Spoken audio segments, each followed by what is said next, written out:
হাতের চুমা খাচ্ছিলাম, মা বলছে বাবা তুমি আমার হাতের চুমা খাও। আমি মা গো, ও মা আমি তোর হাতের চুমা খাইলাম, মা তুমি দোয়া করিও মা। আমি গাড়ি যখন ছাড়ি রে, মা বাতি নিয়ে দাঁড়িয়ে থাকতো রে, আমি লুকিং গ্লাসে দেখছিলাম যতক্ষণ আমার গাড়ি ব্যাকলাইট আড়াল হয় নাই অতক্ষণ মা আমার গাড়ির দিকে তাকিয়া তাকিয়া দেখতো। এই শোনা আমলাতলির বন্ধুরে, ও বাবা আজকে তোমাদের মা তোমাদের বাবা, আল্লাহ রসুল বলল মরণ কেউ কে ছাড়বে না। যেরকম ঠিক না বিঠি? কে আগে যাবে আর কে পরে যাবে, কাজ সিরিয়াল নম্বর 1, কাজ সিরিয়াল নম্বর 2। বাবা আগে যাবে না মা আগে যাবে, বড় ভাই আগে যাবে না ছোট ভাই আগে যাবে, ছোট বোন আগে যাবে না বড় বোন আগে যাবে, কেউ বলতে পারবে? সাদা কাপড় পেন্দাইবে মরদার খাটে শোয়াইবে, কবরতে করিবে রে তোমাক দাপন। পাগল হে মা অবুস মনে রে, দিনী ফুরাহিলে দেখিবির কে আপন। অবুস পাগল মনে রে, দিনী ফুরাহিলে দেখিবির কে আপন। যারা তোমার অতি আপন তারাই তোমাক পরাইবে কাপন।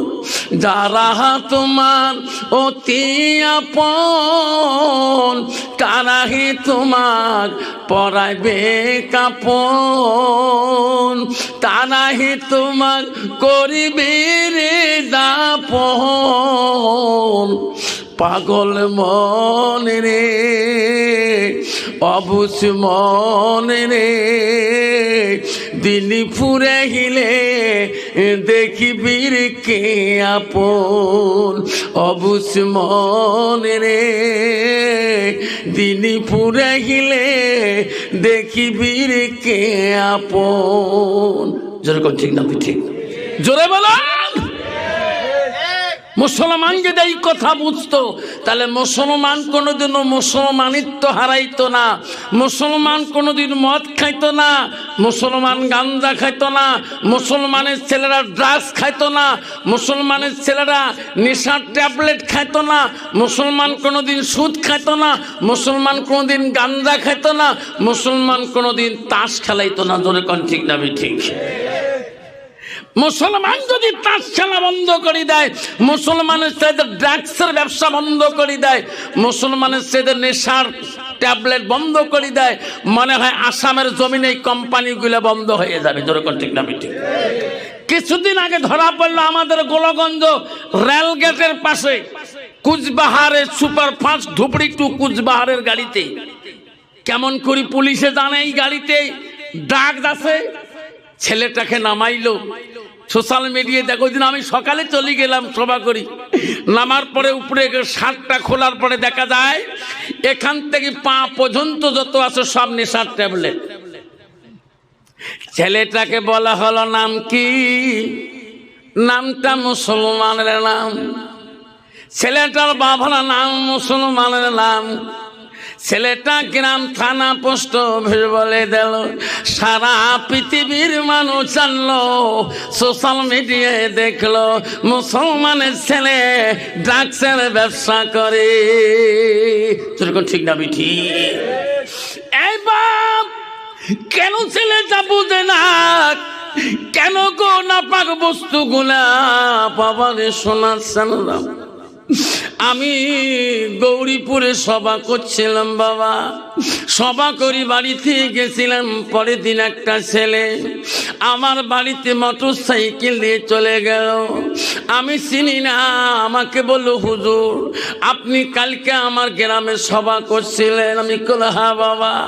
কেন আসলি? হুজুর কালকে আপনি ড্রাগসের বয়ান করছিলেন, নেশার ট্যাবলেটের বয়ান করেছিলেন, নিশান ইঞ্জেকশনের বয়ান করছিলেন।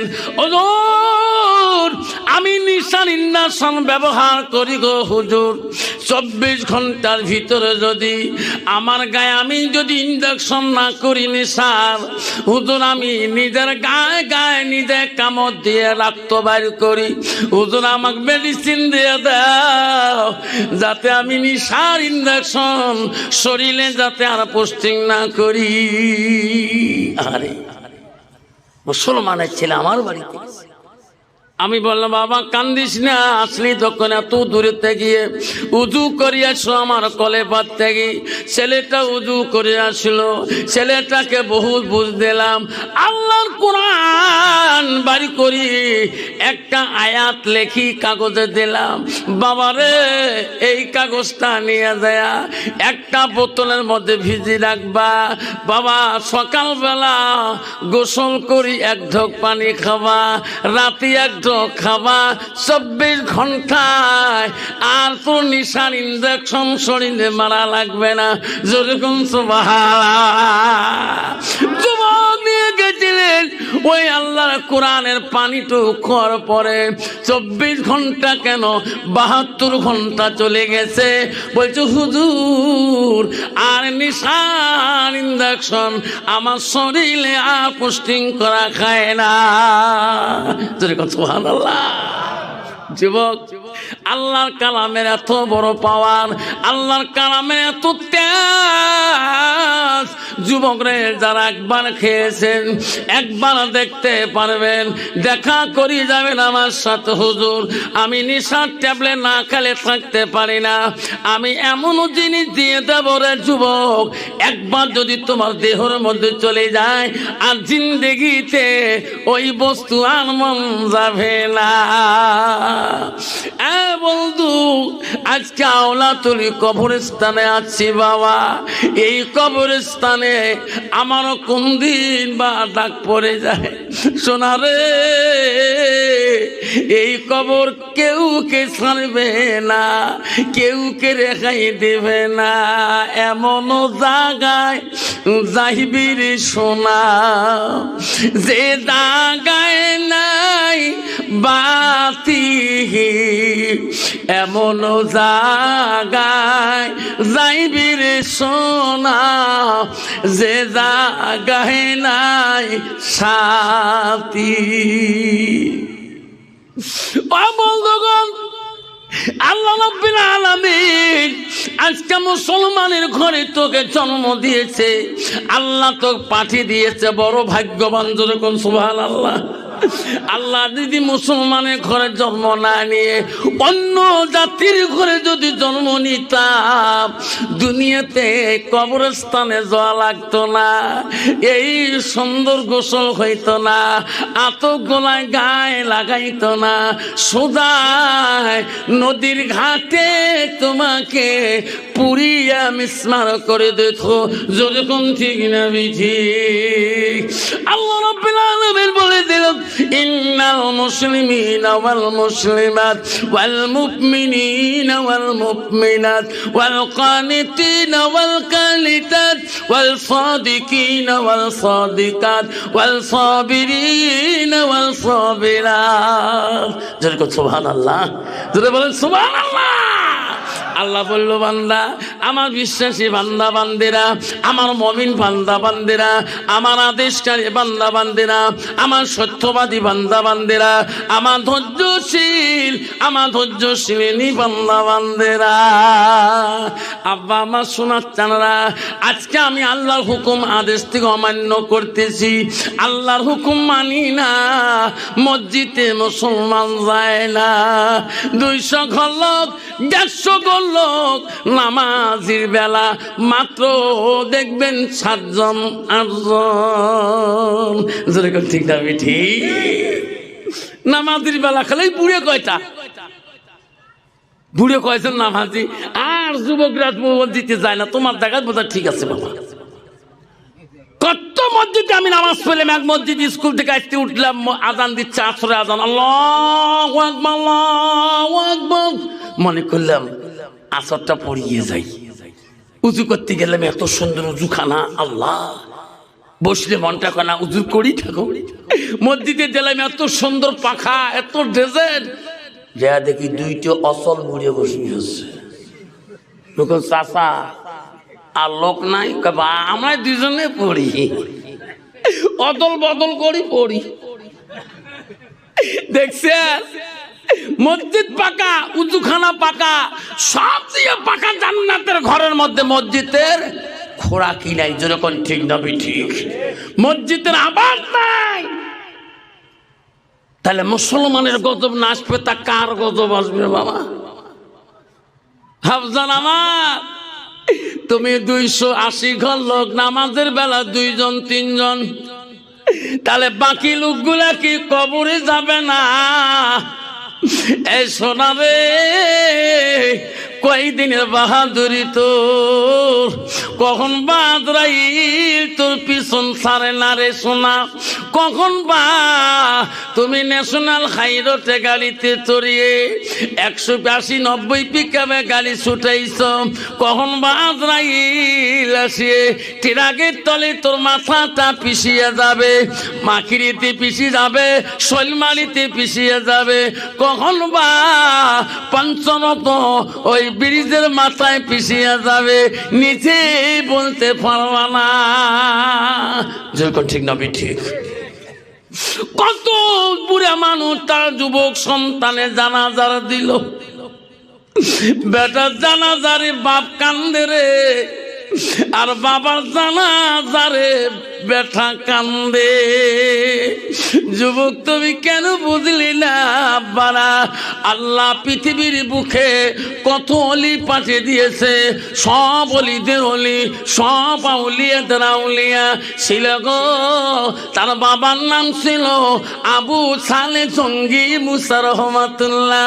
এমত বড় অলি ছিল বাপ, খিদার জ্বালা যন্ত্রণা সহ্য করেছিলেন, আল্লাহর ইবাদতের সঙ্গে ত্রুটি করেন নাই।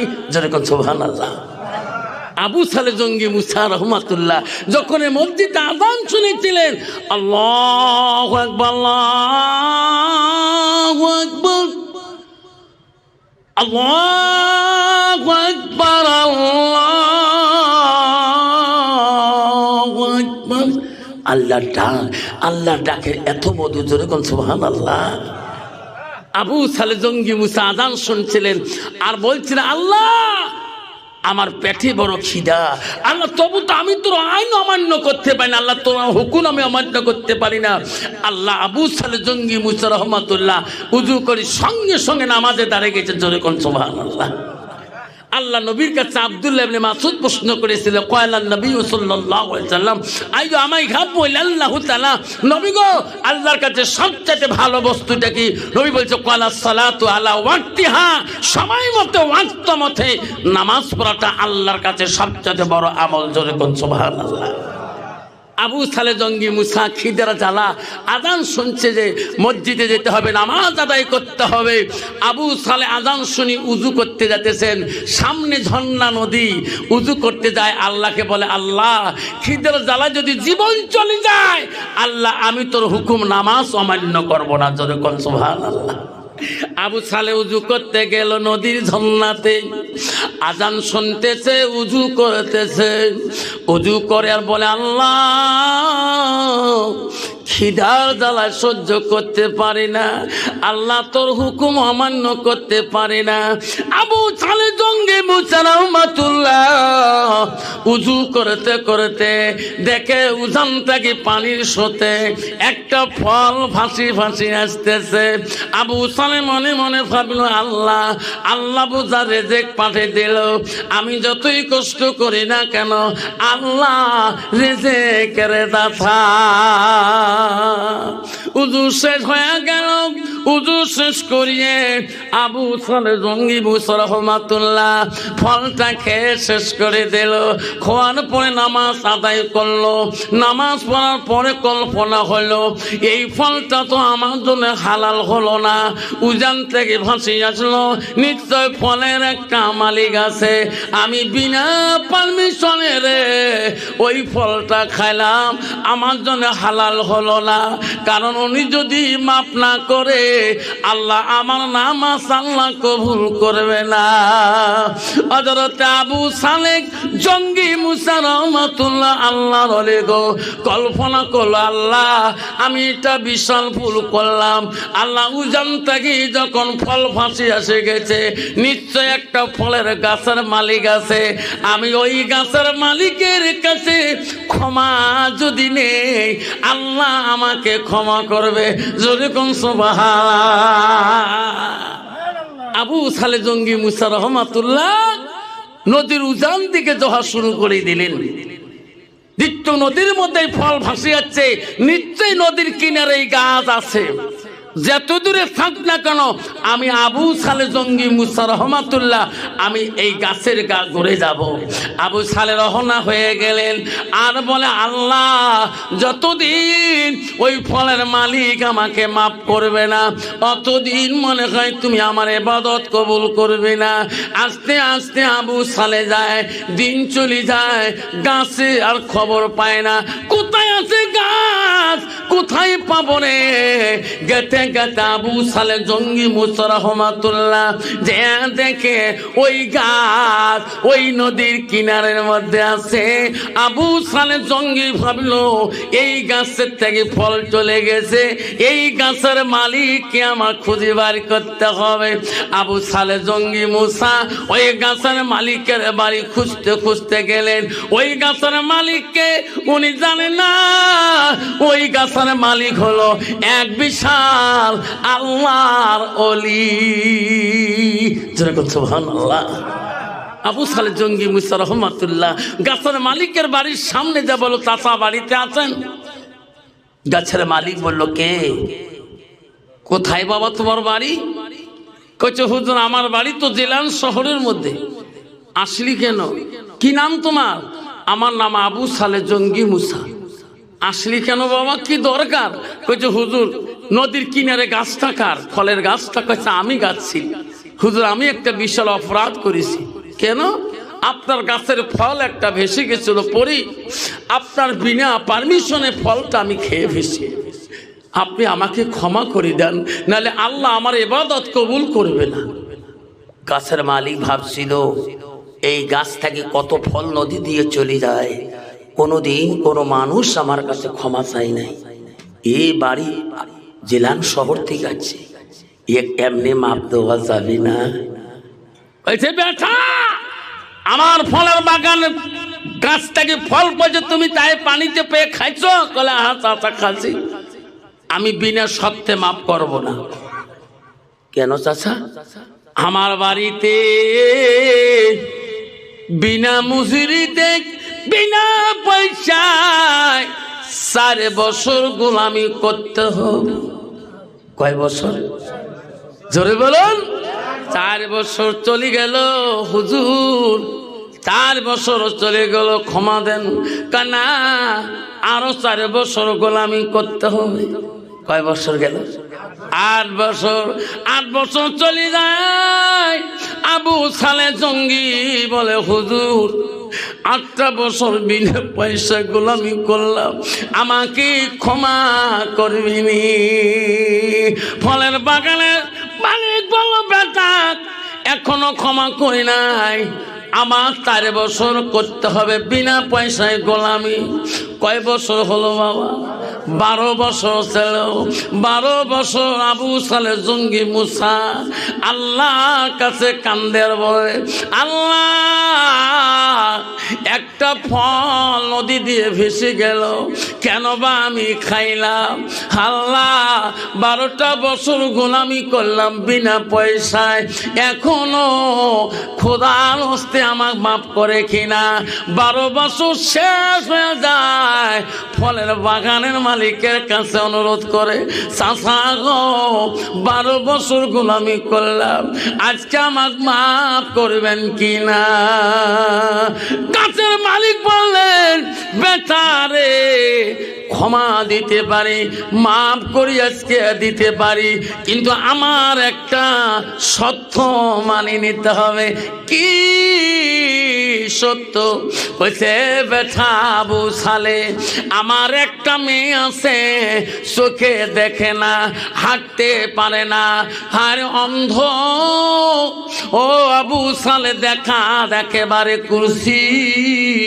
ওই মেয়েটাকে যদি তুমি বিবাহ করি নাও, তাহলে তোমাকে ক্ষমা করে দেব। যেরকম সুবহানাল্লাহ। কত বাবা, এত বড় সত্য লাগিয়ে দিলেন গাছের মালিক। চিন্তা করুন বাবা, 12 বছর গোলামি করি, ওনার একটা মেয়ে আছে, মেয়েটা কানা খোড়া, চোখে দেখে না, হাঁটতে পারে না, দেখা একদম কুরসি। ওই মেয়েটাকে যদি বিবাহ করো, তাহলে আমি তো ক্ষমা করে দিতে পারি।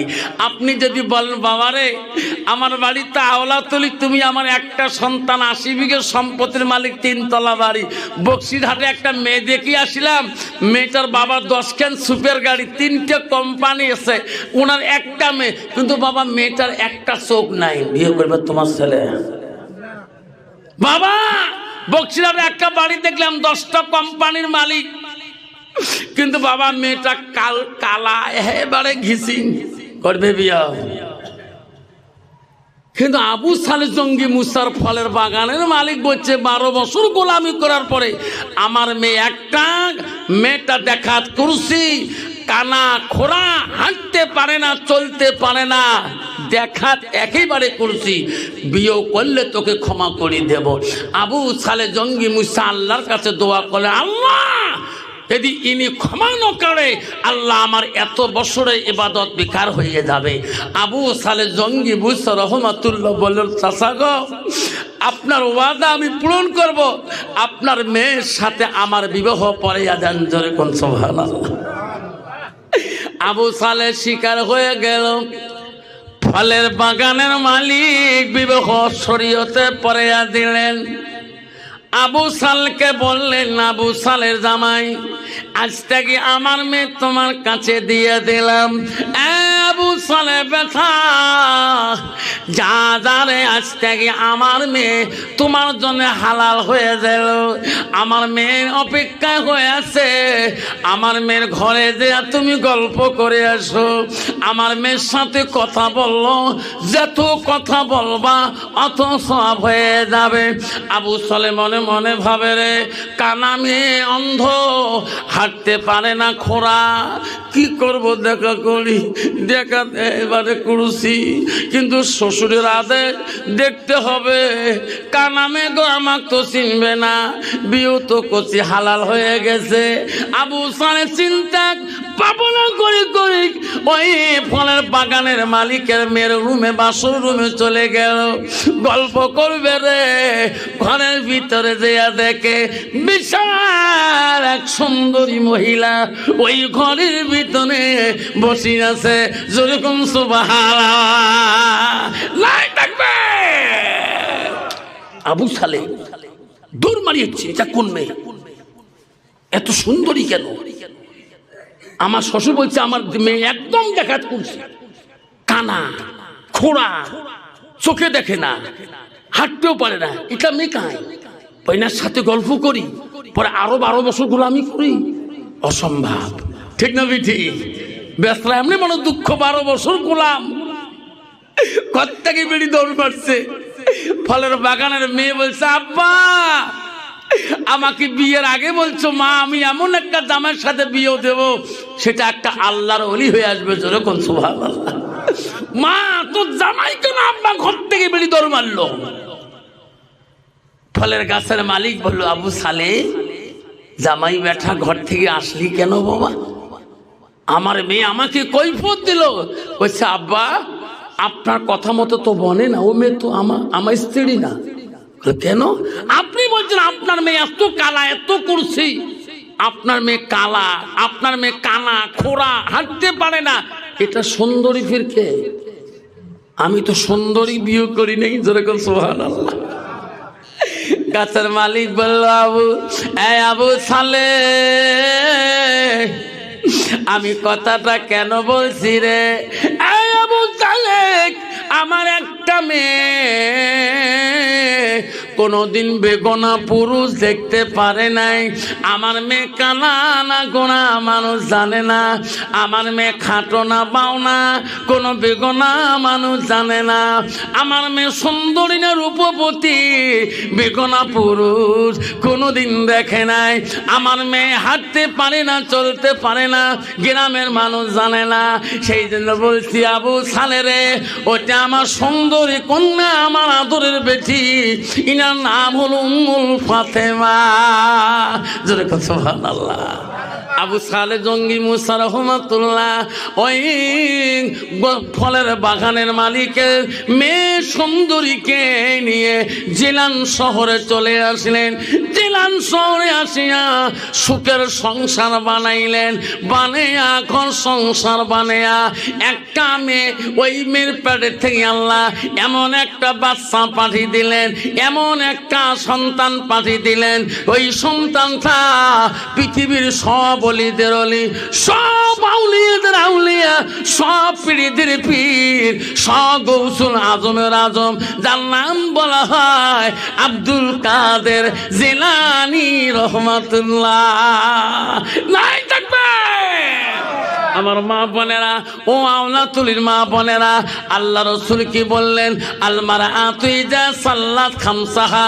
আমার নবী বলে কোন একটা মেয়ে যদি 5 ওয়াক্ত নামাজ পড়ে, ওয়াসামা শাহরুহা, ওই মেয়েটা যদি রমজান মাসে রোজা করে, ওয়াসানা ফারজাহা, ওই মেয়েটা যদি পর্দায় পুষি দেয় চলে, আল্লাহ রাসূল বলল ওয়াতাত বালাহা, ওই মেয়েটা যদি স্বামীর খেদমত করে, স্বামীকে ভালোবাসে, আল্লাহ রাসূল বলল ফাকাদ কুলমানাইও আবু আবিল জান্নাতিল সাদ।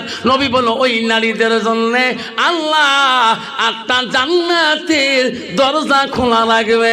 যেরকম সুবহানাল্লাহ। আমার বোনেরা, এখনো তোমার পেটের থেকে মা মৌলানা জন্ম নেবে, মুক্তি হবে, মুহাদ্দিস হবে, আলেম হবে, হাফেজ আসবে। মা তোমার পেটের থাকি ডাক্তার আসবে, ইঞ্জিনিয়ার আসবে, জ্ঞানী গুণী। মা তোমাদের পেটের থাকি সুর আসবে, ডাকাত আসবে, লেসরা আসবে, লুসরা আসবে। যেরকম ঠিক না বিধি। কিন্তু মা তুমি যদি একটা আলেম সন্তান নিতে চাও, নিজের চরিত্রটাকে তো পবিত্রতা রাখতে হবে। আমা তোমার বিপর্দা করা যাবে না। আল্লাহ তোমাকে নামাজ পর্দা তো ফরজ করে দিয়েছে, তোমাদের পর্দা কটা আল্লাহ ফরজ করে দিয়েছে। যেরকম সুবহানাল্লাহ। কান্ত বাবা, বর্তমান যুগের নারীরা পর্দায় থাকে গো, আমাদের বক্সিয়া হাটে নাই। আল্লাহ মুসলমানের মেয়ে বলিচ্ছে না যায় না। হাই আল্লাহ কন্ত বাবা, আল্লাহ রাসূল বলছে ওয়াতাত বালাহা। নবী বলছে কোন মেয়ে যদি বাড়িতে যায়, স্বামী বাড়িতে যায়, ওয়া জাউজুহা আনহা রাদিন, যদি কথার দ্বারা যে স্বামীকে রাজি খুশি করাইতে পারে, স্বামীকে আনন্দ দিতে পারে, রাসূল বলল দাখালাতিল জান্নাত, সেই মেয়েটা সর্বপ্রথম জান্নাতে প্রবেশ করবে। যেরকম সুবহানাল্লাহ। কন্ত বাবা, বর্তমান যুগের নারী স্বামী যদি বাড়িতে যায়, কন্ত স্বামীর মুখে আনন্দ দিতে পারে? দিতে পারে না। বর্তমান যুগের নারী ডিজিটালে চলে। হায় আল্লাহ, কিছুদিন আগে একটা ভিড় গেছিল আমাদের ওইদিকে, কিসে বলে রেশন কার্ড, আধার কার্ড, প্যান কার্ড জমা দিলে বলে পয়সা পায়। যেরকম ঠিক না ঠিক। বাজারে গেছিলাম, মেয়েটা বলে এই হুজুর আসছে, এতক্ষণ মাথার কাপড় পরি জমা হয়েছে, ওটাও হইলে মানুষ নয় বাজারে, আর হুজুর যার সাথে মানুষ হয়ে গেল। যেরকম ঠিক না ঠিক। বাজারে মানুষ বিনা মাথার কাপড় দেখলে উন্দে বেড়ায়, আর হুজুর দেখলে মাথার কাপড় তুলি দেয়। যেরকম ঠিক না ঠিক। মা বোনেরা, আজকে তোমাদের পেটের মধ্যে কেমন করে আলেম আসবে, কেমন করে মাওলানা মুক্তি আসবে, মুহাদ্দিস আসবে, আকিলুন জ্ঞানী ব্যক্তি আসবে। মা আপনি যদি বিপর্দায় চলেন, আপনার বিপর্দা অবস্থা আপনার সন্তান আসবে সেই রকম সেই নোংরা সন্তান দুনিয়াতে ড্রাগস খাবে, মদ খাবে, গাঁজা খাবে, মানুষের চুরি ডাকাতি করবে। আজ হাসানাত ভালো হয়, চরিত্র ভালো হয়, তোমার স্বামী আছে, মা তুই পবিত্রতা নারী, মা তোমার স্বামীকে তুই ভালোবাসো, আসল পীড়িকে তুমি চিনতে পারো নাই, স্বামীর সেবা তুমি করো জানো না। আল্লাহ তোমার জায়গা নাই রে বাবা, স্বামীর কোনদিন হাত ধরি মোলাকাত করলো না, আর বাবা যদি বাড়ির যায় বাবার চুমে পর্যন্ত ঠেঙের খায়। যেরকম ঠিক নবী ঠিক। আমার সোনার চাল্লা শুনে রাখেন, নবীজি প্রথম স্ত্রী ছিল মা হযরতে খাদিজাতুল কুবরা। মা নবীজি দ্বিতীয় বিবি ছিল হযরতে মা সাউদা রাদিয়াল্লাহু তাআলা। নবীজি 3 নম্বর বিবি ছিল হযরতে মা আয়েশা। নবীজির চতুর্থ বিবি ছিল হযরতে জয়নব। নবীজির 5 নম্বর বিবি ছিল হযরতে হাফসা। নবীজির 6 নম্বর বিবি ছিল হযরতে উম্মে সালমা। নবীজির 7 নম্বর বিবি ছিল হযরতে উম্মে হাবিবা। নবীজির 8 নম্বর বিবি ছিল হযরতে মাইমুনা। নবীজির 9 নম্বর বিবি ছিল হযরতে সুফিয়া। নবীজির 10 নম্বর বিবি ছিল হযরতে রায়হানা। নবীজির 11 নম্বর বিবি ছিল হযরতে মারিয়া। নবীর এখন থেকে জীবনে 11 জন স্ত্রী চলে যায়, কোন স্ত্রীর দ্বারায় আমার নবী জীবনে কোনোদিন কষ্ট পায় না। যেরকম সুবহানাল্লাহ। কান্ত বাবা বর্তমান যুগের নারীর দ্বারা স্বামীরা কষ্ট পায় না, না পায়। যেরকম আমার মা বলে না, বিশ্বনবী রাসূলুল্লাহ আদরের স্ত্রী ছিল মা হযরতে খাদিজাতুল কুবরা। নবীজি বাড়িতে যেয়ে দেখে হযরতে খাদিজাতুল কুবরা 2 চোখের পানি নয়ন দিয়ে ঝরঝর করে ফলাইতেছে। ফাতেমা জিজ্ঞাসা করে, আব্বা আব্বা আজকে আমার আম্মা তো কাঁদছে কেন? আব্বা আমার কিছুই খুলি বলে না। আব্বা আপনি জিজ্ঞাসা করুন। বিশ্বনবী বলে, খাদিজা রে খাদিজা, আজকে তুমি এত জোরে কাঁদছো কেন? কিতাবে আছে রে, ওই দিন নবীজি খাদিজা চোখের পানি পর্যন্ত মুছে দিয়েছিল। খাদিজা তুমি কাঁদিলে আমি নবী বড় কষ্ট পাই। বলো কি হয়েছে খাদিজা? খাদিজাতুল কুবরা বলছে, নবী গো আমি খাদিজা চলিয়া যাব দুনিয়া থেকে। ওগো নবী আমি খাদিজা কবরকে খুব ভয় করি গো নবী। ওগো নবী আমি খাদিজা যদি মারা যায় নবী গো আমার খাদিজার ভয় লাগে, আমার কাফনের দরকার হবে না। কেন? ওগো নবী আপনার শরীরের কাপড় যদি খাদিজার কাফন হয়ে যায় আমার খাদিজার কবরে ভয় থাকবে না। নবী গো আমি খাদিজা কবরে চলে গেলে সবাই চলে যাবে, আমি খাদিজা কেমন করে থাকবো? ওগো নবী আমার অপেক্ষা আপনি থাকবেন। নবী গো আমি খাদিজা কবরে চলে গেলে আমি মুনকির নকির সওয়াল জবাব দিতে পারবো না। ওগো নবী কথা দেন, আমি খাদিজা খুব কবরকে ভয় করি। কান্ত বাবা বর্তমান যুগের নারীরা কবরকে কোনোদিন ভয় করে নাকি? পুরুষ কোনোদিন কবর ভয় করে নাকি? বর্তমান যুবক ছেলেরা কবরকে ভয় করে না। কবরের পাশে বান্ডারি ওয়ালের বাইরে তাস খেলায়, কবরের পাশে সিগারেট খায়, কবরের বাইরে বান্ডারিতে শিগর খায়, গুটকা খায়। জানে না আমার আব্বার কবরটা আওলাতুলির কবরস্থানে। যেরকম ঠিক না ঠিক? আমার মা বোনেরা হযরতে খাদিজাতুল কুবরা কবরের দিকে নিয়ে গেল। সব সাহাবীরা কবর দিয়ে বাড়ি মুখে চলে যায়। আমার নবী খাদিজার কবরের পাশে কান্দে। হায় রে সবাই যায়, নবী আমার খাদিজার কবরের কাছ থেকে আর যায় না। আল্লাহ ডেকে বলে, জিবরাইল ও ও জিবরাইল কেন আমার নবী খাদিজাকে এত ভালোবাসছিলেন? জিবরাইল রে, আমার নবী ওয়াদা দিয়েছিলেন খাদিজাকে, মুনকির নকির সওয়াব খাদিজা দিবে না, আমার নবীর দিতে হবে। যা না জিবরাইল তুমি যা, আমার নবী যতক্ষণ কবরের পাশে থাকবে মুনকির নকির কবরে যাওয়ার সাহস পাবে না। নাই থাকবে। ও জিবরাইল, আমার নবীকে বলি দাও, আমার নবীর ভালোবাসার জন্য আমি খাদিজার মুনকির নকির সওয়াব আমি আল্লাহ মাফ করে দিলাম। মা বলেন আমার বন্ধুরা গো, কেন বাবা তুমি বুঝলি না রে বাবা? এই কবর কেউ কে রেখাই দিবে না, এই কবর থেকে বাঁচার মতন কারো শক্তি থাকবে না। বিশ্ব নবীর আদরের কলিজার মণি হযরতে ফাতেমাতুল জহিরা দুই আদরের সন্তানকে হাসান হোসেনকে ডাক মারে, বাবা আমার কাছে তোমরা দুই ভাই আসো। দোনো ভাই আসলেন, খুব আদর করে দোনো সন্তানকে। হাসান হোসেন বলে, মা কোনোদিন তো আমাকে এইভাবে আদর করো নাই মা, আজকে এত আদর করো কেন?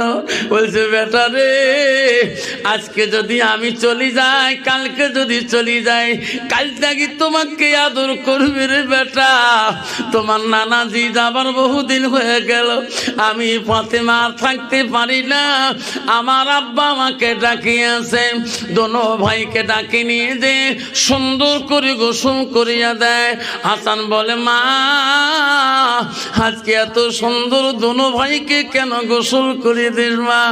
কোনোদিন তেমন করে গোসল করে দাও নাই। ফাতেমা বলছে, বেটা রে বেটা, আজকে দেরি আমি রাতে ফাতেমা চলে যাই, কালকে তোমাকে গোসল করে দিবে। বেটা রে, জনমের গোসলটা দিয়ে দে, আমি তোমার মা আর গোসল করে দিতে পারবো কি না? ও বেটাটি আমার শেষ গোসল। দোনো ভাই কাঁদতেছে।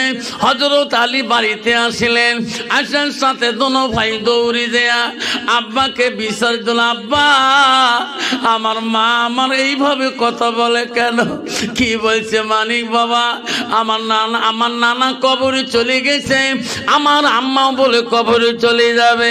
আব্বা আজকে আমার আম্মা আমার দুনো ভাইকে এত আদর করে কেন, এত সুন্দর করে গোসল দিল কেন? আলী বলছে, ফাতেমা রে আমার মানিক দুইটা, তুমি কি বলছো? স্বামী গো আমি কিছুই বলি নাই, তাহলে কাঁদছে কেন সন্তান দুইটা? হযরত ফাতেমা বলছে, আলী আমার মহব্বতের স্বামী হও তুমি, আমি ফাতেমা যদি ইন্তিকাল হয়ে যায় আমার রাতারাতি তুমি কবরবাসী বানাইয়া দেবা। আলী বলছে, কেন? ও আলী রে, আমাক দিনের মধ্যে তুমি মাটি দিবা না, দিনের মধ্যে জানাজার দিবে না কেন? আয় আলী, আমি ফাতেমা এত পর্দায় ছিলাম, বেগুনা পুরুষরা বেঈমান কাফেররা আমাকে দেখার জন্য কত চেষ্টা করেছিল, আমাকে দেখতে পারে নাই। আমি মরার পরে ওই বেঈমানরা মুসলমানের রূপ নিয়ে যদি আমার জানাজারে শরীক হয়ে যায়, আমার লম্বা চওড়া যদি দেখি খারাপ কল্পনা করে, আল্লাহ ফাতেমাকে কিয়ামতের ময়দানে পর্দার মূল্য দেবে না। হযরতে ফাতেমা রাত্রিকাল অসুস্থ হয়ে গেল। হযরত আলী তার চাচা আবু যর গফফারিকে ডাক মারল, চাচা গো তোমার বহুমা দুনিয়া থেকে বিদায় নিয়ে চলে গেল। চাচা তোমার বৌমা বলে দিছে রাতারাতি তার কবর সমাধা করতে হবে, তাড়াতাড়ি তার কবরটাকে তৈরি করো। হযরত আবু যর গফফারি ফাতেমার কবর খোঁড়ার জন্য চলে গেলেন। কবর খুঁড়িয়া আবু যর গফফারি কবরের সামনে বয়ান করে বলে, কবর তুমি জানো কি আজকে কে থাকবে এখানে? এখানে থাকবে বিশ্বনবী রহমাতুল লিল আলামিনের আনয়নের পুতুল। কবর রে হযরত ফাতেমা নবীজির আদরের কলিজা, ফাতেমার সাথে বেয়াদবি করিও না। কবর এখানে থাকবে আসাতুল্লাহ গালিব, এখানে থাকবে হযরত আলীর স্ত্রী, তার সাথে কোনো বেয়াদবি করিও না। কবর এখানে থাকবে হযরত হাসান হোসেন আম্মাজান, কবর রে খবরদার তার সাথে বেয়াদবি করিস না। আবার বলছে কবর এখানে থাকবে নারীদের সর্দারানী, পৃথিবীর সব নারীদের রানী হবে, তার সাথে বেয়াদবি করিস না। সঙ্গে সঙ্গে কবর থেকে গাইবি আওয়াজ এসে গেছিল, আবু যর আমার কাছে চিৎকার দিয়ে লাভ হবে না, আমি কবর আবু যর আমি নবীর বেটিকে চিনি না, আমি আলীর স্ত্রীকে চিনি না, আমি হাসান হোসেন মাকে চিনি না, আমি নারীদের সর্দারানীকে চিনি না। আবু যর মনত রাখি দে রে, ইনি যদি নবীর বেটি হয়, আমল যদি ঠিক হয়, আমার কবরে সৎ ব্যবহার পড়বে। আমল যদি বেটি হয়ে যায়, আমি কবর কাউকে রেখাই দেই না। ডান দিকের হাত বাঁ দিকে বানিয়ে দেব, বাঁ দিকের হাত ডান দিকে করিয়া দেব। এই কথা শোনার সাথে সাথে আবু যর গফফারি শিক্ষুর দিয়ে ওই কবর থেকে চলে গেছে রে। সারা জীবনটা চলে গেছে, আবু যর জীবনে আর ঘর সংসার করে নাই। কবর চিন্তা করতে করতে আবু যর গফফারি দুনিয়া থেকে বিদায় নিয়ে গেছে। বাপজন এই কবর কাউকে রেহাই দিবে না। যদি কোনো মানুষ কবরে যায়, আল্লাহ তুলি যদি বলে মান রাব্বুকা, এদিকে আমার বাপ এমলে আছিল শুনবে, মান দিনুকা আমার বাবা প্রেসিডেন্ট আসিল শুনবে, মান নবিয়ুকা আমার বাবা জেলা পরিষদ আসিল শুনবে, একটাও শুনবে না। ওখানে কবরে তোমার কেউ পরিচয় দেওয়া দরকার নাই। যদি কবরে পরিচয় হতো তাহলে ফাতেমাতুল জহিরের কবর থেকে আবু যর গফফারি খবর পাইতে, আবু যর তুমি যখন নবীর আও বেটির কলিজার মনির কথা বলছো, আমি কবর তাক সান্ত্বনা দেব। কবর কেন জবাব দিলেন, আবু যর আমার কাছে চিৎকার দিও না, আমি কবরের শিক্ষা শুনতে চাই না, আমি কোনো কবর কেন পরিচয় শুনতে চাই না, আমি কবর শুনতে চাই তারা আমল সম্পর্কে। আমল যদি ভালো হয় তাহলে আমার ব্যবহার কবরের ভালো পাবে। যেরকম সুবহানাল্লাহ।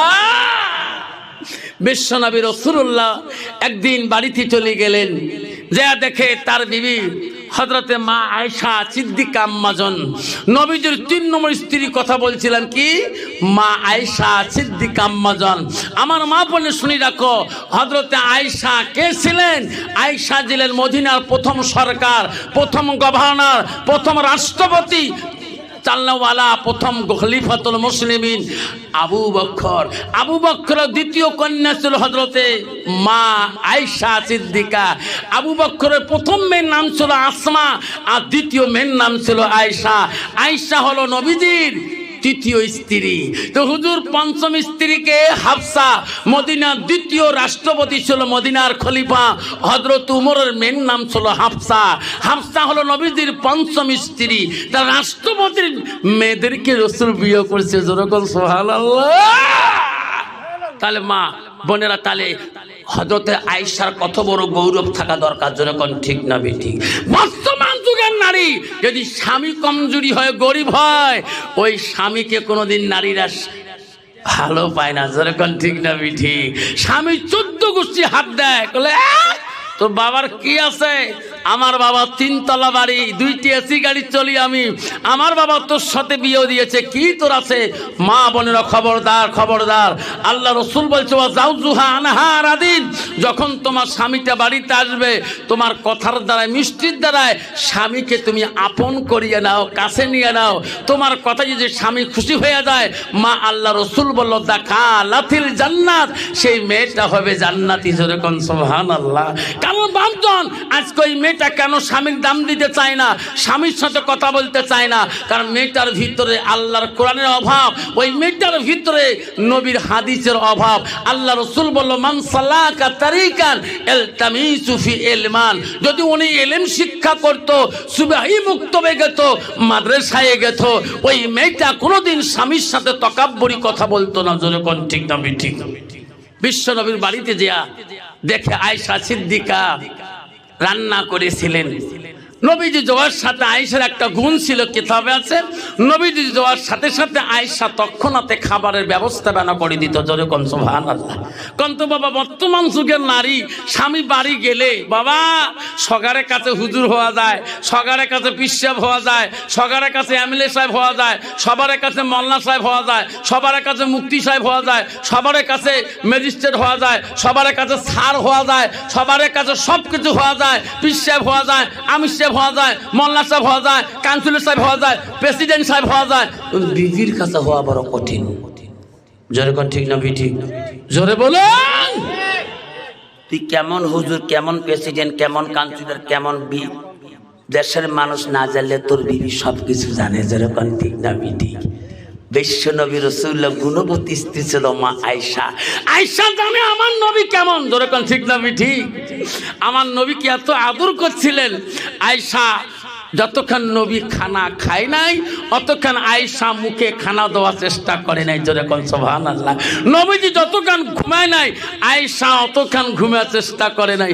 কন্ত বাবা বর্তমান যুগের নারী স্বামীর আগে খায় না, না খায়, স্বামীর আগে ঘুমায় না, না ঘুমায়, স্বামী নাই ঘুমাইতে ওই নাকের গ্যাঙ্গারি, ঠিক না ঠিক? স্বামী ডাকার শক্তি পায় না। ও রাহুলের মা বেশি ডাকলে আমার কোনবা কাম বাজায়। যখন ঠিক না ঠিক? রাহুলের মা করতে কাজ চোখ বাঁকড়া বানাচ্ছে, কে দেখেন না? আপনি ঘুম না পান নাকি? মা এটা মাস্টার ম্যাডাম, এটা আপনি লই খান, ফ্রিজত সব কিছু আছে। বেসাতে এমনি বউ দেখি ভয় খায়। যখন ঠিক না ঠিক? কয় বুঝন কালকে আফসার মোল্লা আল্লাহ তুলিতে আসি আমাদের গুম্বর ফাঁক করে দিয়ে গেছে। কেলে কে? কত বাবা, কত নারী আছে বাবা স্বামীকে এমন কিলন কিলায় বাবা, ঠিক না ঠিক? এক কিলি দিয়ে স্বামীর হুতালি ফাটে বেলায়, ঠিক না ঠিক? কন্ত বাবা কোন নারী যদি স্বামীর হুতালি ফাটে ফেলায় কন্ত ওই স্বামী কোনোদিন আওলা তুলিত কবে মোর বউ বউ নাক ফাটে দিছে? কবে কোনোদিন? জীবন গেলেও কবার নয়। এই যে দেশের নেতাও হয় তাও কবার না। যেরকম ঠিক না ঠিক? কয় বুঝন কালকে আফসার হুজুরের কথা শুনি, হুজুর কালকে আওলাতুলির সভা শুনবে গেছি বউ, 1 মাস আগের ঘটনা। কে? রাহুলের বাবদ এমন ঠিকুন ঠিকেছ, বেসা দাঁত লাগিয়ে গেছে, ওট টোট ফাড়ে ফেলাইছ। হুজুর কোনোদিন আমার স্বামী বুঝন আমার আওলাতুল হোক কাউকে বলে নাই, কালকে হুজুর কথাগুলো সব ফাঁস করে ফেলে দিল। বউ কলজা খাই থরথরে কাঁপে। ওয়াজ শুনি আসিয়ে ঘুমবের পাং না, বাস্তব কাহিনী মই দিয়েছ।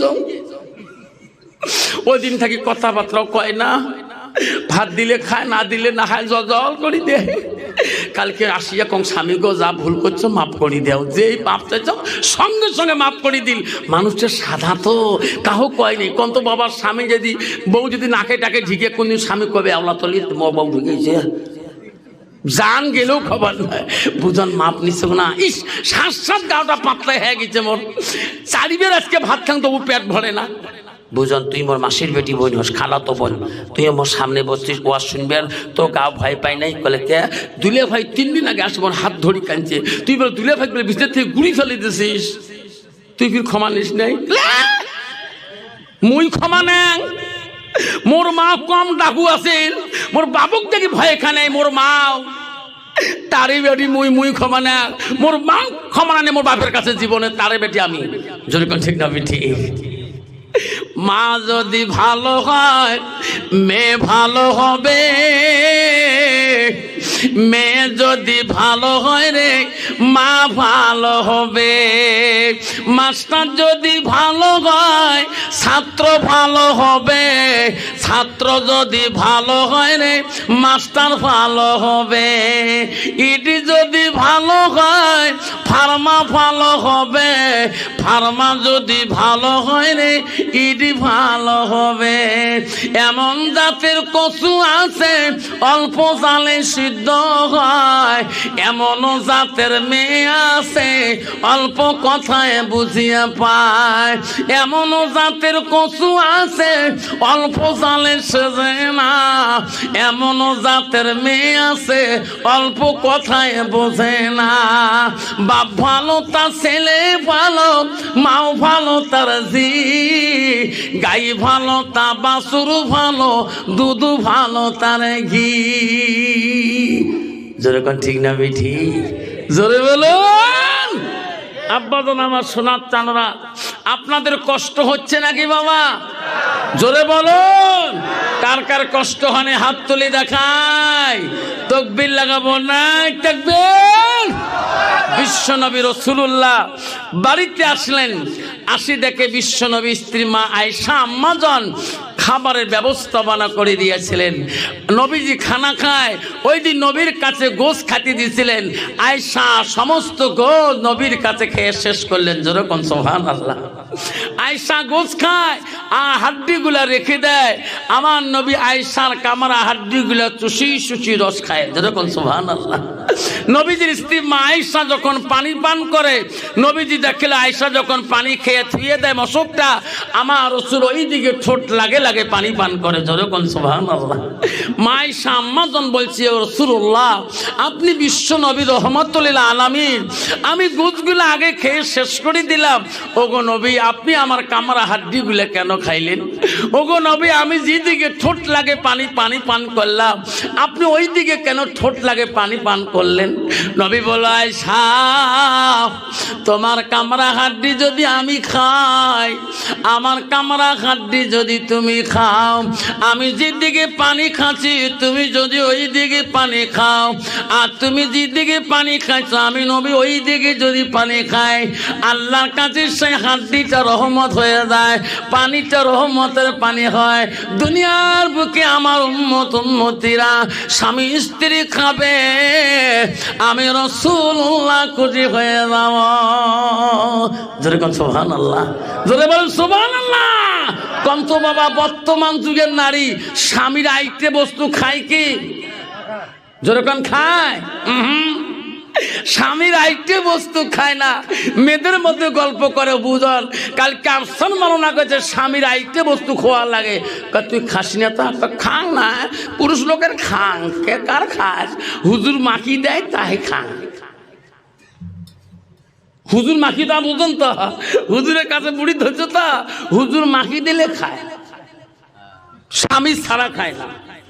হুজুর ভালো হুজুর নয়, ও তো সেই হুজুর ওই যে কোন পীর সাহেব খালি মাখি দিলে খায় আর স্বামীর হাতে খায় না।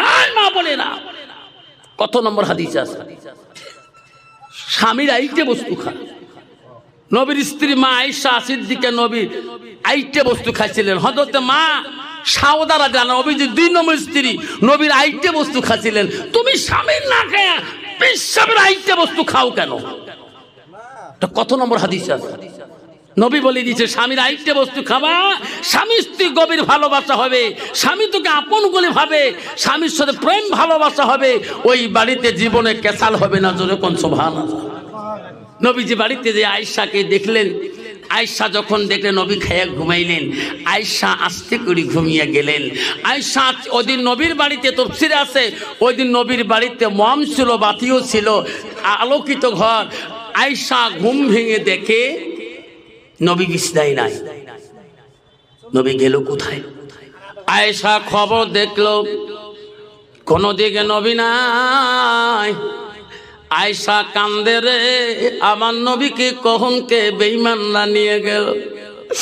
আয়েশা এত ভালোবাসো নবীর উপরে, এত নবীকে ভালোবাসছিলেন। আয়েশা চোখের পানি বন্ধ হয় না। আল্লাহ, আমার নবী কখন চলে গেল, এই ঘরটাকে কে নিয়ে গেল? আয়েশার একটা দীর্ঘ বিশ্বাস, নবী কোনো দিকে গেলে আমাকে না বলা পর্যন্ত যায় না। আমার নবী কোন দিকে গেল রে? আয়েশা কান্দি পাগল হয়ে গেল। চতুর্দিকে খবর পৌঁছে দিলেন আমার নবী ঘরে নাই। কোন দুশ্মন আমার নবী কোনো করলো নাকি? সব মসজিদে খবর নিল, কোন জায়গায় নবী নাই। আয়েশার চোখের পানি বন্ধ হয় না। আমাদের নবীকে কোন বেঈমান নিয়ে গেল রে? আয়েশা খবর নিল কোন মসজিদে নবী যায় নাই। আয়েশা বিশ্বাস নবী কোন দিকে গেলে মসজিদে যাবে, কারো বাড়িতে নবী যায় না। আয়েশা কাঁদতে কাঁদতে অস্থির হয়ে গেল। চতুর্দিকে খবর ছড়িয়ে গেলেন। আয়েশা আস্তে আস্তে মসজিদ মসজিদে নববীর দিকে চলে যায়। আমার নবী কোনো দিকে পাবো না নাই। আয়েশা মসজিদে নববীর কাছে যায়, ওই দিকে একটা কবরস্থান আছে, তার নাম হলো জান্নাতুল বাকি কবরস্থান। আয়েশা জান্নাতুল বাকি কবরস্থানের দিকে গেলেন, যে দেখে রে নবীর মতন একটা মানুষ দেখা যায় জান্নাতুল বাকি কবরস্থানের মধ্যে। আমার আয়েশা বলল, এটাই নাকি আমার দয়া রাসূল। আয়েশা এক পা দু পা করে আস্তে আস্তে কাছে গেলেন, যাতে আমার নবী দেখতে পারে না। হায়রে কাছে আড়ালে আয়েশা লক্ষ্য করে দেখলো, আয়েশা দেখলো আমার রাসূল জান্নাতুল বাকি কবরস্থানের মধ্যে আমার নবীর প্রথম স্ত্রী হযরতে খাদিজাতুল কুবরার লাশ ওই জান্নাতুল বাকির মধ্যে কবর দেওয়া হয়েছে। নবীজি জান্নাতুল বাকি কবরস্থানে যা খাদিজার কবরের পাশে যা কাঁদতেছে আর বলছে, আল্লাহ আমার খাদিজা কেমন আছে। আল্লাহ আল্লাহ যেদিন থেকে খাদিজা কবরে চলে গেছে, আল্লাহ ওদিন থেকে আমি নবী ঘুমাইতে পারে না। আল্লাহ আমি নবী বড় কষ্ট, আমি সেই জন্য কান্দি।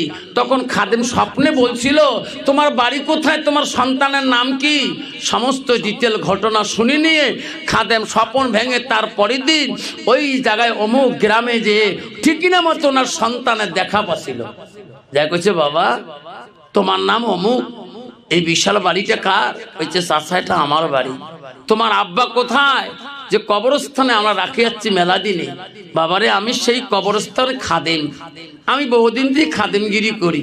তোমার আব্বাকে আমি স্বপ্নে দেখছিলাম, তোমার আব্বা বিশাল কষ্টের মধ্যে আছে। কইছে, কেন হুজুর? তোমার আব্বা যদি তুমি জীবনে সাদগা জারিয়া করো না, এই বিশাল সম্পত্তির মালিক তুমি বেকার রাস্তায় নষ্ট করিতেছো। তোমার বাবা কান্দে কবরের পাশে বসে আমি স্বপ্নে দেখছিলাম। সমস্ত খাদেম বুঝে দিয়ে গেছিলেন। কিছুদিন পরে তার সন্তান ওই মাটিরটাকে সাদগা জারিয়া করছিল। কিছুদিন পর আবার খাদেম স্বপ্নে দেখতেছে, সবাই হাসতেছে, ইও হাসতেছে। জোরে কোন সুবহানাল্লাহ। খাদেম বলছে, হুজুর কিছুদিন আগে তোমার কান্না, আজকে হাসেন কেন? হুজুর আপনি আমার বাড়িতে গেছিলেন, আমার সন্তান আমার নামে সাদগা জারিয়া করেছিল, আমার নামে দোয়া খান করেছিল। আমার সন্তান আল্লাহর হুকুম নবীর তরিকা চলে, আমার নামে প্রতিদিন একবার করে দোয়া করে। যেরকম সুবহানাল্লাহ। সেই জন্য বাবা আমার ভাইরা যারা আছেন, মা বাবাকে কবরস্থানে রাখিয়ে দিয়েছেন, বাড়ির পাশে কবর, ঘরের পেছনে কবর। আজকে সেই মাটার নামে বাবাটার নামে আর একটা বাবা যদি এক কাটা সম্পত্তির মূল্য, বাবা নদীতে কত সম্পত্তি চলে গেছেন, 100 বিঘার মালিক ছিলি, সমস্ত মাটি সেই নদীর মাঝখানে। যেরকম তিনটা মেঠি।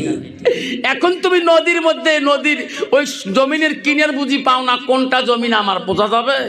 এই ব্রহ্মপুত্রের দিকে দেখেন, এই দিকে দেখবেন বাবা হাজিরহাটের দিকে দেখবেন, সাইখোয়ায় দেখবেন, কত জায়গা লাখ লাখ সম্পত্তি জমিন পড়িয়াছেন। কিন্তু বাপ এই কবর, ওই তো খোদার খেলা, ওই তো খোদার নিলাম। সকালবেলা ধনী রে ভাই তুই ফকির, সন্ধ্যাবেলা বাসে কাটিবে খাট বানাইবে, বাসে কাটিয়া খাট বানাইয়া সেই খাটতে তুলিবে 4 জনা, থুইয়া আসিবে তোমার প্রাণ আর তো চাইবে না। ভাই কান্দিবে, ভাতিজা কান্দিবে, ভাই কান্দিবে, ভাতিজা কান্দিবে, আপন সত্য কেউ তো ছাড়িবে না। ঘরের বিবি কান্দিয়া মিটাইবে বাসনা, নদীর পারে ভাঙ্গে এই পার বাঁধে, নদীর কুল ভাঙ্গে এই কুল বাঁধে, এই কুল বাঁধে উকুল ভাঙ্গে, ওই তো খোদার খেলা। সকাল বেলা ধনী রে ভাই তুই ফকির সন্ধ্যাবেলা। যেরকম ঠিক না বেটি? নদীর কুল উকুল চলি, তোর জমি চলে গেছে, কিচ্ছু নাই। তুমি সন্ধ্যার সময় ফকির, একজন ভিখারি, তুই মানুষের কাছে দাঁড়ে দাঁড়ে ভিক্ষে করে খেতে হবে। সেই জন্য বাপ এই সম্পত্তি ছাড়ি চলে যেতে হবে বাপ। আর একটা বাবা আসছেন যে হুজুর আমি 10 বিঘে সম্পত্তির মালিক, আমার বাবা সব 1 বিঘে সম্পত্তি নষ্ট করি নাই হুজুর, আমার বাবার অংশ থেকেই আমি কবরস্থানে আমি 1 কাঠা সম্পত্তির মূল্য 20,000 টাকা দিয়ে যাব। আছে কোনো বাপ? একটা বাপ দেই, আর একটা বাপ 20,000 টাকা, আর একটা বাপ বাবা আমার সম্পত্তি এখানে নাই হুজুর, আমার বাবা 20 বিঘে সম্পত্তির মালিক ছিল, সব তারি চলে গেছে, আমি আমার বাবার অংশ থেকে আমি 1 কাঠা সম্পত্তির মূল্য আমি আওলাদতলি কবরস্থানে আমি 20,000 টাকা দিয়ে গেলাম। তুমি যদি নেক্সট সন্তান হও আর একটা নাম দেখে দোয়া নিয়ে যাও।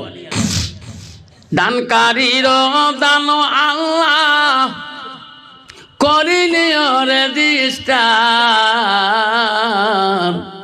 দানের বদলে মৌলা বানায় ইমানদার। আব্বা হুজুর আমি 1 কাঠা দিতে পারি না হুজুর, আমি 1 কাঠার আধা কাঠার মূল্য দেবো হুজুর, 10,000 টাকা দেব। আছে কোন 10টা বাবা? হুজুর আমি আধা কাঠা জমিনের মূল্যর দাম দেব হুজুর, 10,000 টাকা দেব। আছে কোন বাপ? 5টা বাপ দাঁড়িয়ে যাই হুজুর, আমি আওলাদতলি কবরস্থানে আধা কাঠা সম্পত্তির মূল্য আমি 10,000 টাকা দেব। একটা বাপ যদি হাত দেখান আমি দোয়া করে যাব। বাপ আধা কাঠা সম্পত্তির মূল্য 10,000 টাকা দিবে, দোয়া করি যাব আমি আসার মৌলানা। দানকারীর দান আল্লাহ করিনি রেজিস্টার, দানের বদলে মৌলা বানায় ইমানদার। একটা বাপ আধা কাঠা সম্পত্তির মূল্য 10,000 টাকা। ফজলুল হক আছে বাবা? ফজলুল আল্লাহ নামটি হলো ফজলুল হক, কি সুন্দর নাম। বাবা মার নামে আধা কাঠা সম্পত্তির মূল্য 10,000 লেখি দেন। নামটি হলো ফজলুল হক, কি সুন্দর নাম। আধা কাঠা সম্পত্তির দাম ফজলুল হক দিয়ে যান। আসুন আর একটা বাবা আসুন, ফজলুল হকের মতন করি আধা কাঠা সম্পত্তির মূল্য কবরস্থানের জন্য সাদগা করিয়ে আর একটা বাবা হাত দেখাইতে পারবেন গো? আমি মুসাফির মানুষ, সেই বক্সিরহাট থেকে তোমাদের আগিয়ে হে আমবাড়ি হে তোমাদের আওলাদতলি কবরস্থানে যাচ্ছি। বা কালকে কোন জায়গায় চলে যাব, আগামী পরশুদিন কোন জায়গায় চলে যাব, আজকে এমনকি আজকে দেখা পাইলেন আগামীতে আমি কবরও যেতে পারি। যেরকম ঠিক না বেটি? আমার মতন বক্তা কত ওলামা দিন কবরস্থানে শুয়ে আছে। একই মঞ্চে ওয়াজ করছিলাম মুফতি সাইদুল ইসলাম ধূপগুড়ি জলপাইগুড়ি, আজকে উনি কবরে শুয়ে আছে। 2017 সালে উনি কবরে চলে গেছে। প্রেসিডেন্ট আনোয়ারের ভাই, ওনার ভাই মারা গেছে, 10,000 টাকা দিবেন। প্রেসিডেন্ট আনোয়ারের ভাই কি নাম? কুতুবউদ্দিন। আল্লাহ 10,000 টাকা দান করলেন। দান করিল কুতুবউদ্দিন, কি সুন্দর নাম। 10,000 টাকা দিয়ে আল্লাহ কবরস্থানের দান দান করিল কুতুবউদ্দিন, দান করিল ও মওলারে দানের বদলে মওলা ইমানদার বানান। আসুন 3 নম্বরটা আসুন। নগদ দিতে 3000 টাকা নগদ দিছে আল্লাহ কুতুবুদ্দিন ভাই নির্মলা কবুল করিয়া দানকারীর দান আল্লাহ করিনে রেজিস্টার দানের বদলে মৌলা বানাইও ইমানদার দান করিবে ভাই বন্ধুরা খালি হাতে যাবেন না দানের জন্য দোয়া করব আমি আফসার মৌলানা আসুন আর একটা বাবা আসুন 3 নম্বর বাবাটা কে আছেন আধা কাঠা সব মার নামে বাবার নামে আউলাতুলির কবরস্থানের জন্য আর একটা বাপ কে আছেন 3 নম্বর বাবাটা হুজুর আমার মার নামে বাবার নামে হুজুর আমি আধা কাঠার সম্পত্তির মূল্য 10,000 টাকা আমি আমার দাদিমার নামে আমার দাদুর নামে আমি সাদগা জারিয়া করে দিলাম আসুন হুজুর 10,000 দিতে পারি না হুজুর আমার কষ্ট হয় হুজুর করে দিতেও পারি না আমি আধা কাঠার অর্ধেক আমি 5,000 টাকা দিয়ে যাব যদি 50 জন বাবা 5,000 করে দিয়ে যান এই আউলাতুলি কবরস্থান কোনোদিন গরিব হালে থাকবে না ওই রকম ধুপড়ি কালাঞ্চি পরা কবরস্থান যেরকম হবে এত সুন্দর লাইট 24 ঘন্টা জ্বলে থাকবে উজুখানা হবে মুসাফির খানা হবে ওখানে খাদেম থাকবে আল্লাহ উজুখানা বিশাল হবে একবারে 100-200 লোক উজুখানা দেয় এই কালাঞ্চি বাড়াতে রাতের 12টা বাজে লাশ কবরস্থানে রাখা যায় দিনের মতন দিন হয়ে থাকবে লাশ ঝড় বৃষ্টি কোনো নাই ওখানে ঘরের ভিতরে জানাজা 200 লোকের ক্যাপাসিটি বানিয়েছে কবরস্থান কমিটি সেই জন্য বাপ আর একটা বাবা আসুন যে হুজুর আমি 5,000 করি আমার বাবা মার নামে আমি সাদগা জারিয়া করে দিলাম আসুন কোন বাবা আছেন 5,000 করি 10টা বাবা যদি নাম লিখে দিয়ে যান সর্বপ্রথম যদি কোনো বাবা বলে হুজুর আমি আমার বাবা মার নামে আমি 5,000 টাকায় আউলাতুলি কবরস্থানে আমি ওয়াদা দিলাম সর্বপ্রথম যে নামটা আমি পাবো আমি আল্লাহর কাছে দোয়া করব আল্লাহ তোর বান্দা যদিও পয়সা নাই আল্লাহ 5,000 টাকা হাত দেখে তুলছিল দানকারীর দানো আল্লাহ কি নাম বাবা আব্দুল গফুর মিয়া চাচা আমার কত বাবা 1,000 দিবে 5,000 দিল 1,000 টাকা নগদ দিয়ে দোয়া নিয়ে গেল দান করিল আব্দুল গফুর বাবা মৌলানে মফিদুল ইসলাম দান করিল মফিদুল ইসলাম আব্বা নাই জগতে 5,000 টাকার ভিতরে মফিদুল 1,000 নগদ রে দান করিল মফিদুল বান্দা দেখে রে মৌলা তাকাইয়া দানের বদলে মৌলা বানাইও ইমানদার আসুন 5,000 করে 2টা বাবা হলে সুরাবমন্ত্রী ওনার পরিবার আর ওনার নামে 5,000 টাকা দান করে আসো বাবা আব্বা দিয়ে সাব্বা আল্লাহ বিদ্ধ বান্দা ছোরা বাবা আমার আল্লাহ রে তার নামে বিবির নামে 5,000 টাকার মধ্যে 500 টাকা নগদ দেয় আউলাতুলির কবরস্থানে থাকবে দান করিল সোরা মুন্সি কি সুন্দর নাম 5,000 টাকা দান করে আল্লাহ এই কবরস্থানের দাম বাবা ভালো আছে আলহামদুলিল্লাহ বহুদিন আগে আপনার আল্লাহ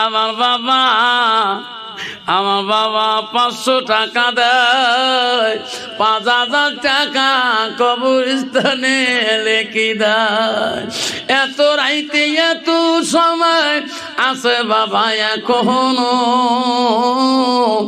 শরীর দুর্বল তবু আছে এই ওয়াজের লাগিয়ে নাই থাকবে। আসুন 4 নম্বর বাবাটা আসুন, 5,000 টাকা। আমি 10টা বাবার কাছে চাইছিলাম 5,000 করি। আসুন 4 নম্বর বাবাটা আসুন। কে আছেন হুজুর? এই কবরস্থানের জন্য হুজুর আমি 4 নম্বরে ওয়াদা করলাম আমার মার নামে, বাবার নামে, দাদার নামে, দাদির নামে। ও খোদা তোমার ডাকিতে জানি না, ডাকের মতো ডাকিলে খোদা কেমন শোনে না।